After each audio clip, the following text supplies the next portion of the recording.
what it was. Y'all know who it is. And y'all tuned in with Priceless Knowledge Yourself. And I came to bring you a little cosmic insight for today.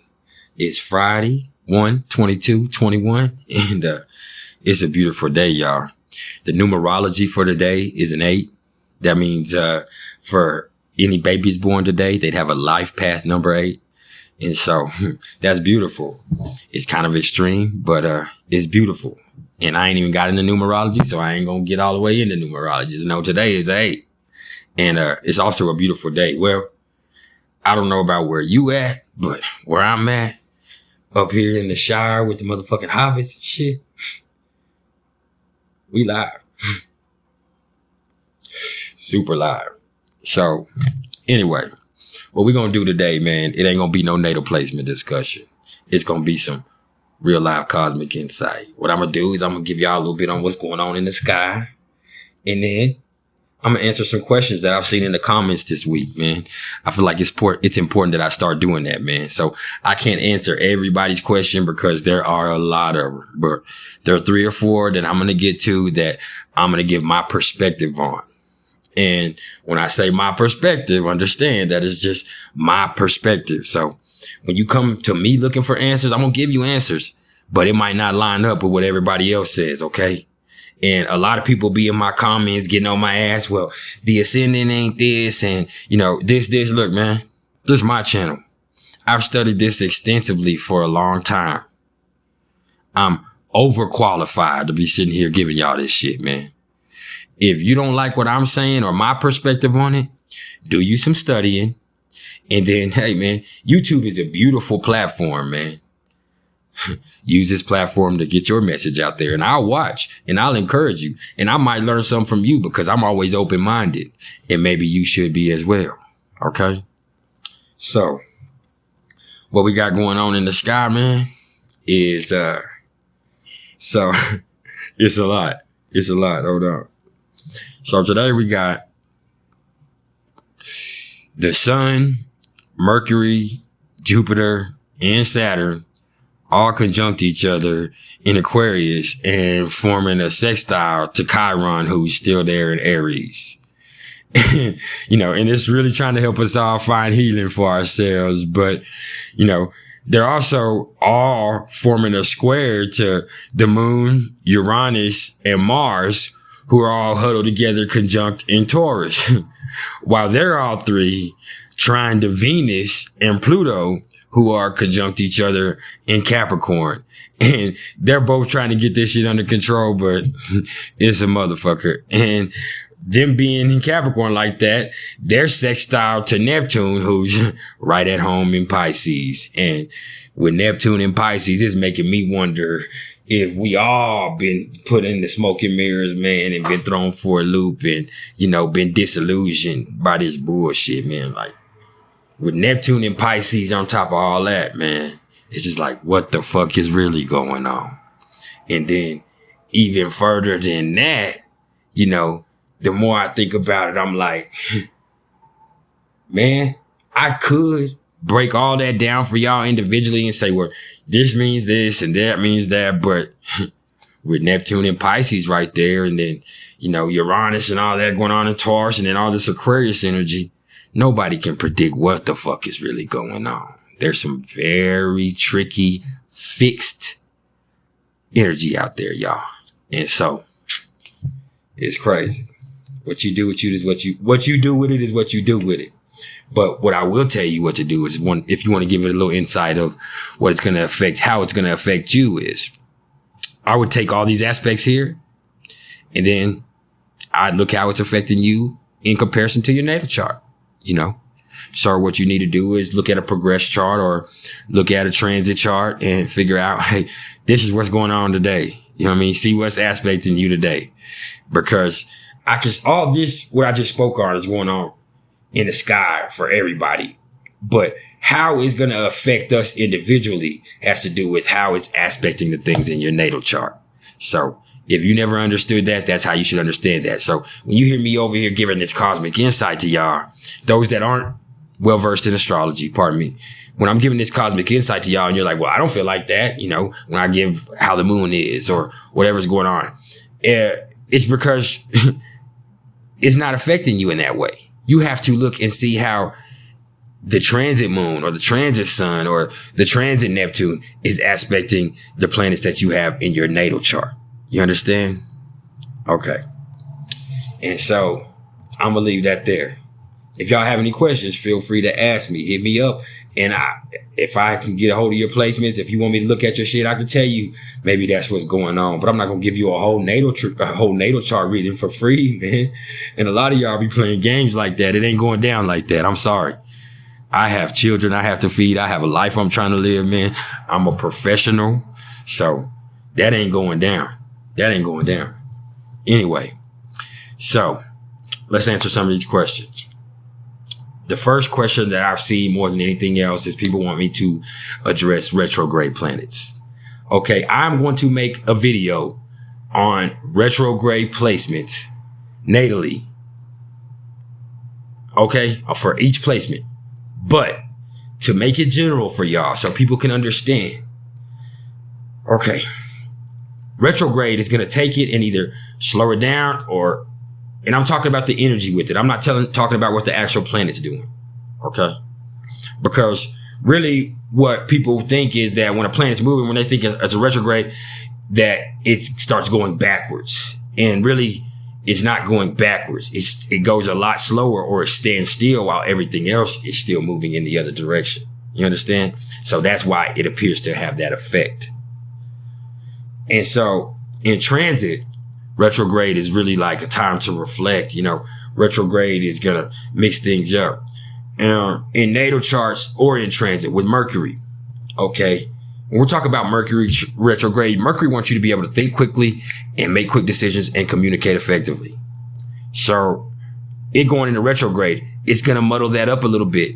It's going to cause you to take a step back and have to make sure that you're articulating things the right way. Mercury is going to, you know, it's just going to slow things down. It's just going to slow things down for you. Okay. It doesn't necessarily have to be a bad thing. When people say, they send me shit and they're like, well, how many planets retrograde do I have? That's because somebody's gave y'all a bunch of misinformation. There's a whole bunch of ways that, you know, retrogrades can actually be good things. Okay. Venus retrograde, man. Venus retrograde is going to make you doubt yourself in love situations. You know what I mean? What I think is like a lot of retrograde stuff takes the things that are going on outwardly and it turns them inward. You know what I mean? It's just you doubting yourself in those situations. You know what I mean? If you got Venus and Leo retrograde, like you probably have problems, you know what I mean, showing affection. That just has something to do with it. You know what I mean? And you also receiving it. Like, you're a person that probably doesn't take a compliment very well. If you have Venus in Scorpio retrograde, people are going to think, oh, if I have something retrograde, that's going to make it worse. No. Then you might be not so much possessive. You know what I mean? And so there are things that can work out that way. Mars retrograde. For instance, I have Mars retrograde. I have Mars in Capricorn retrograde in the 4th house, which that's a rough bag. And what that does is Mars induces fear into the equation. You still have all that energy there, all that power there, all that drive there. But when Mars is retrograde, it adds fear into the equation. It makes you doubt yourself. It makes you wonder, like, it's just that hesitation. And eventually you break out of it or you get past it and you're able to do it because Mars is still there. The planet is stronger than the retrogression. Understand? So you're going to do it, but you're just a little more hesitant. Jupiter retrograde. Okay? Like Jupiter retrograde is like Jupiter's not going to bless you until you bless yourself. You get what I mean?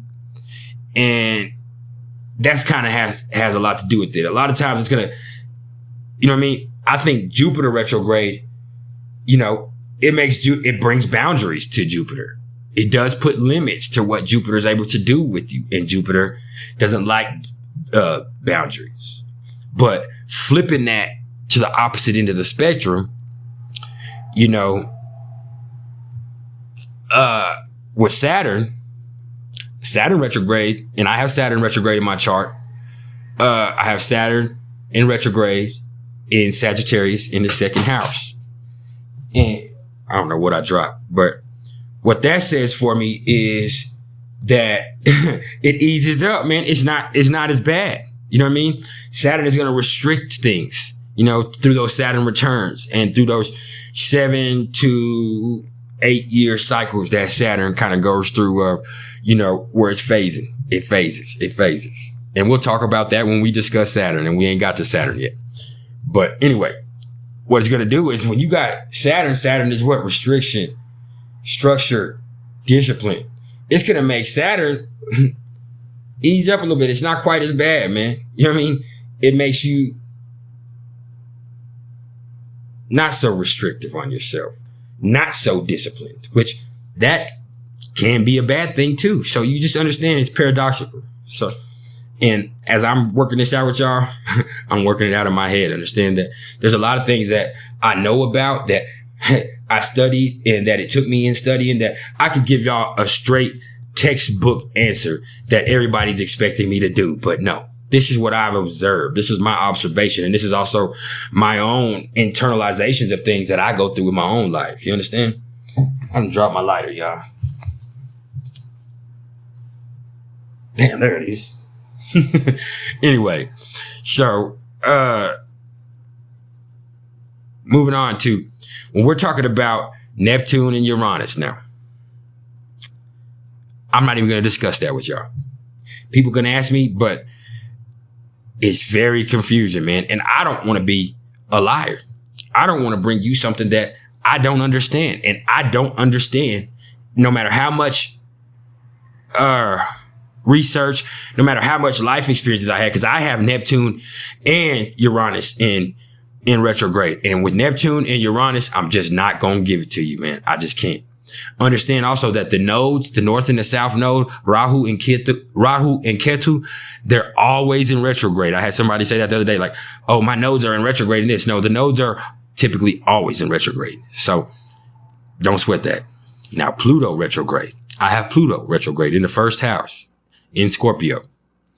And what that means in my chart really is that I'm a Libra rising, but Pluto was in retrograde. So Pluto being in retrograde in Scorpio means it was in Libra. So I have Pluto. I'm born in the Pluto and Scorpio generation, but it being in retrograde, it threw it back into my Libra energy, into my rising sign. And so I have Pluto in Scorpio in the first house, but I'm a Libra rising, but it's retrograde. So the retrograde with Pluto is all that changing you're doing. Like, a lot of times people talk about their people's appearance changing so much, like with the Pluto in the first house or with their Scorpio rising.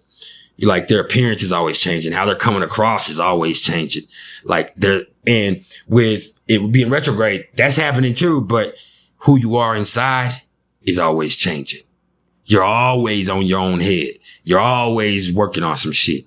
You're always changing, man. Like, if you see a piece of your character that don't work for you, you'll cut that shit out. I'm talking about today, right this minute. It happens all the time with me. If I'm rolling and I see some shit that just, that I feel is weak or that ain't serving me at that point in time, it's gone. It's gone. And that's kind of what Pluto retrograde does for you. It takes all that change, brings it internal. It makes you always change and always change. And that's anybody that knows me. Whoever I am today is not who the fuck I was a year ago. And whoever I am today, whoever I was a year ago was not who the fuck I was 4 years before that. And 10 years before that, like, I would kick that motherfucker's ass if he was, even though he was in this skin that I'm in right now. Like, you just got to understand it's a whole different person. Okay. So that's a little insight into retrogrades. We're going to go deeper when I bring y'all the placements of the planets and shit. But right now, that just puts a little bit on your mind. Okay. Now, people ask me about the difference between Western and Vedic. Okay. And I'll bring it down to this, man. I'll give my opinion anyway. First of all, they're 20 some odd degrees apart. And what it really is In Western astrology, we base our astrology on where the planets should be, where the constellations should be, or where, you know what I mean, in their energetic form, their usual place, you know what I mean, how they should be. And Vedic is based on where they actually are. And does that make Vedic more accurate? No, it doesn't. I will say this is my opinion. Oh, back to this though. Also about the differences. I got off track and I'm an INFJ, y'all. I'm sorry. For me to talk in a straight line for y'all, that's why I have to write out placements and shit. So the difference also is, say, for instance, it's behind a little bit Vedic. And everybody should know that if I'm a Cancer sun with a Pisces moon in Western astrology, which is what I practice. And a Libra rising or a Scorpio rising, depending on what day it is.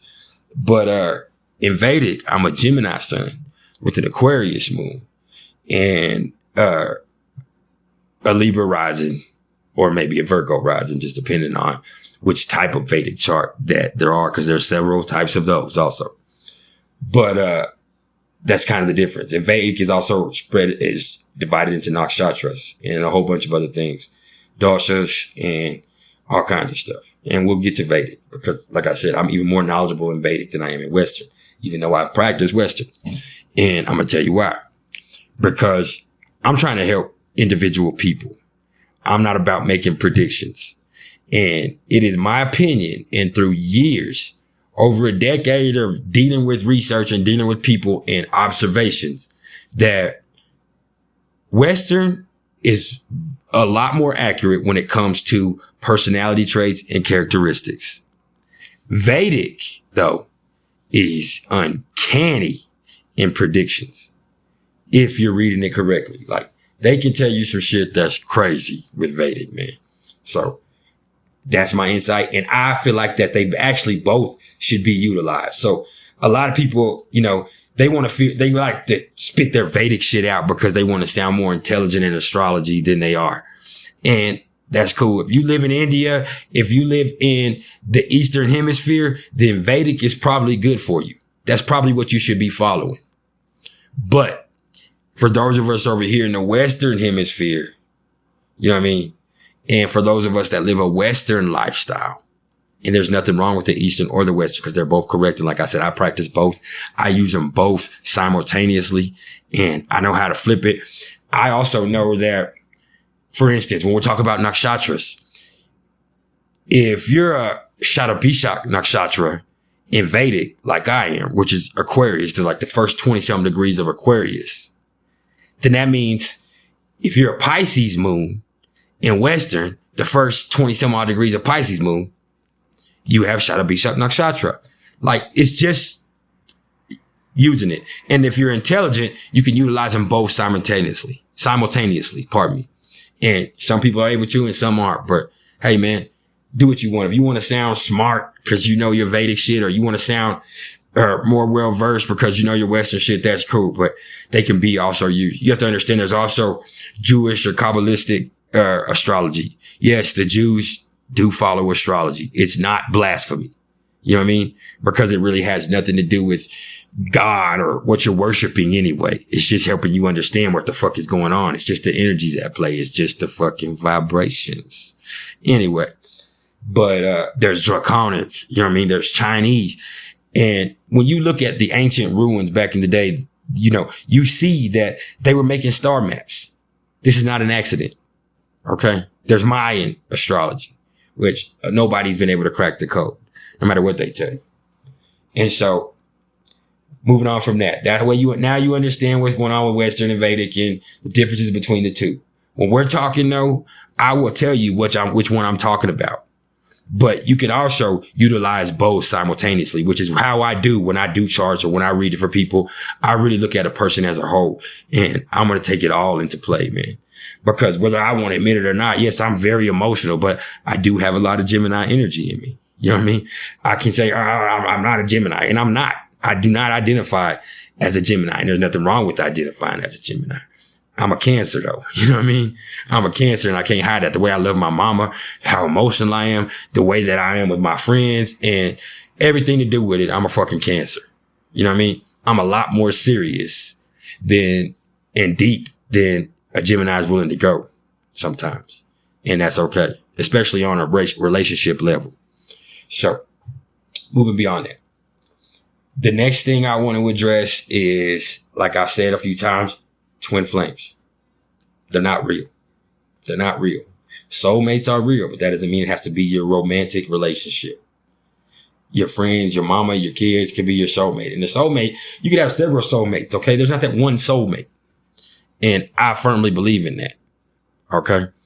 And twin flames, it's not real. It's a ploy to sell tarot readings. I'm sorry. You don't like it, you don't like it. Do some research. And do I have anything else? I'm sure there's more. I'm sure there's more. I don't want y'all to get caught up in the politics, man. It's time to get past that. I've had some disagreements with people that I care about. I've also had to sit back and take some things into consideration and see that, you know, I can't judge and then I can't get mad when other people are. If I'm judging, I can't get mad. Pardon me. If I'm judging, I can't get mad when other motherfuckers are judging. So I'm taking a step back from all of that. I love everybody, man. I don't give a fuck about any of that shit. As long as you are loving everyone as you love yourself, I'm cool with it. You are entitled to your opinion. That's politically, that's religiously, that's sexual orientation, that's spiritually. Man, hey, man, you are entitled to your motherfucking opinion. And I don't have all the fucking answers, man. I'm still growing. My belief system, my values are still evolving on a daily basis. And I don't go backwards, but there are days that I'm standing still like a motherfucker. And I be tripping, man. I have my days, man. But it's okay. It's okay. Oh, there was one more question. People ask me about the other YouTube astrologers that I fool with. Okay. And I'm going to name a few. And if I miss people, that's cool. I'm sorry. But I'm going to tell y'all who I fuck with the toughest. And a lot of guys wouldn't do that because I want y'all to fuck with my channel. I'm being honest. I want y'all to get all the information that y'all want from me. But y'all need other avenues because there's a whole bunch that I ain't got out there yet. And if you searching for knowledge on that now, I'm going to tell y'all where to go. Okay. I'm going to tell y'all who to fool with, in my opinion. Okay. And also, you know what I mean? When I speak about these few people that I'm about to speak on, if they ever see this, I want them to know that they inspire me. These are my inspirations as far as people that have got out there on this platform and have taught things. I mean, and some of them, you know, they're pretty entertaining. Some of them, you know, they might not be everybody's cup of tea, but I'm going to tell you, and even beyond that though, you need to be fucking with me though. You need to be fucking with me though. You can fuck with all of us, man, because I support everybody. Because I still watch that shit, okay? So I'm not gonna name them in order. Understand that the order I'm naming them in is not the fucking order like, oh, this is my favorite, this is my least favorite. I'm just naming them as they come to mind because that's just how it is. There's no order. So in Vedic, man, there's one major authority that I feel like is the boy, and that's KRS Channel, man. Y'all probably seen him. All right, KRS Channel, man. For me, he's the authority with Vedic astrology. There's a whole bunch of other guys, but that's cool, and I'm gonna leave it there. Now, with Western, all right, you have Steve Judd. He's a guy overseas, somewhere in England or Britain or Ireland, somewhere over there. And hey, man, he's awesome. He's gonna give it to you straight. Steve Judd Astrology. Edward Lerner. Hey, man, if you want a lot of information without the bullshit, Edward Lerner is the motherfucker, man. He's that man, bro. Edward Lerner, man. You have Gemini Brown. You have Astro Finesse. You have Flight Boss, Polo, the fight man. You have Jabias the Sleepwalker. You know what I mean? You have Dr. Honey with her beautiful self. You have Hannah's elsewhere with her beautiful self. You know what I mean? You have Kira's love techniques, okay, with her beautiful self. You have Butterfly to Light with her beautiful self, and she's live too, man. You have Astro Conversations, man. Let me see who else, man. You have Uncle Fernando, man. Fernando Pradhon. Hey, man, he's gonna give it to you in a way that is awesome, man. And he's an inspiration to me, man. He's an inspiration to me, man. I know there's some people I'm missing, but it is what it is. Those are people you should go check out, man. Go check them out, because they've all been an inspiration to me. They all give wonderful information. And I just want everybody to know, man, that use this platform for yourself too, man. Follow your dream. I went through a spiritual awakening, and I was told that I'm here to help people. I was told that, hey, man, you've been wanting to be the star your whole life. Hey, man, you're not supposed to be the star, right? You're not supposed to be the star. You're not King Arthur. You're not King Arthur. You're Merlin. You have the magic, but your place is to help people realize their own strength and boost them, man. So I'm here. If anybody's going through anything rough, man, y'all feel free to hit me up, man. Understand that no matter what negativity you got going on, just because you built like that, don't mean you have to build like that. This been some priceless knowledge of self, man. If y'all fucking with me, please like, share, subscribe, man. For real. Hit that like button, man. Subscribe to my channel, man. Go join my Facebook group, Priceless Knowledge of Self. It's the same name as the channel. If y'all are interested in the astrological readings whatsoever, in Western or in Vedic or in numerology, please feel free to either hit me up in the comments below or email me at mr.turner1300@gmail.com. Hey, man, another thing. People be always hitting me up, man. I've had several people hit me up asking me, hey, man, have you ever thought about having somebody else on your channel or on your platform, or y'all feed off of each other and y'all do this? Look here, man. Yes, I have. But for that to ever happen, it has to be somebody that can match my energy. These videos are not easy. It takes 1 to 3 hours for just a work put up for every 15-minute video that I drop for y'all, man. For me, I have wrote 1,000 pages since Halloween. Okay. It's not easy. I drop videos 5 days a week. If you think you can really match my energy, then hit me up. This is not just my platform, or would say my name at the top of this channel. This Priceless Knowledge of Self, this is for anybody that's trying to help anybody. Am I trying to get paid? Damn Skippy. Damn Skippy. But at the same time, man, a lot of the fucking value I get is from the way my heart feels. And that's real. And so that's what it is, man. That's what it is. I appreciate all the love and support. If you're interested in the astrological readings, I already said it, man. If you love me, man, hit that like button. Even if you just like the video and I get on your nerves, share this motherfucker. Okay? Y'all keep it real. Tomorrow I'm gonna hit y'all with a little something about those people that have Pisces rising or Pisces ascendants in their natal chart.